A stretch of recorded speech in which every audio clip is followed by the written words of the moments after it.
नमस्कार मैत्रिणींनो, मी सुनीता आणि तुम्ही पाहताय सुनीता रेसिपी. तर आजच्या रेसिपीमध्ये आपण बनवली कांद्याची चटणी. तर जेवताना तोंडी लावण्यासाठी आपण ही कांद्याची चटणी बनवायची आहे. आपल्या घरातले एक भाकरी ऐवजी अर्धी भाकरी जास्तच खाणार याची गॅरंटी, कारण की चवदार अशी होती ही. मी इथे 3 मोठे कांदे घेतलेले आहेत आणि लसूणही भरपूर असा घेतलेला आहे. लसूण टेचून घ्यायचा आहे, कांदे असे मध्यम चिरून घ्यायचे. त्याबरोबर मी 4-5 हिरव्या मिरच्याही मधून असे चीर देऊन घेतलेल्या आहेत. कढईत तेल गरम झालं, पहिले जिरी टाकायची आहे. जिरी जरा तडतडली की आपण त्यामध्ये ठेचलेला लसूण टाकायचा आहे, नंतर चिरलेला कांदाही टाकायचा आहे.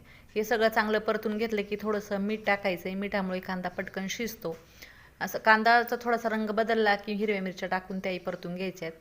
हिरव्या मिरच्या थोड्याशा मऊ झाल्या की आपण त्यामध्ये मसाले टाकून घ्यायचे आहेत. इथे मी कांदा लसूण मसाला, हळद, धने पावडर आणि मोठा चमचा एक मिरची पावडर टाकलेली आहे. हे सगळं चांगलं परतून घ्यायचं आहे. त्यानंतर आपल्या चवीनुसार मीठ टाकायचं आहे.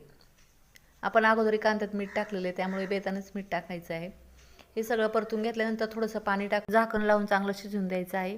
मिडियम गॅसवरच आपण हे शिजवायचं आहे. 5 मिनिटानंतर बघितलं तर आपली कांद्याची चटणी तयार झाली.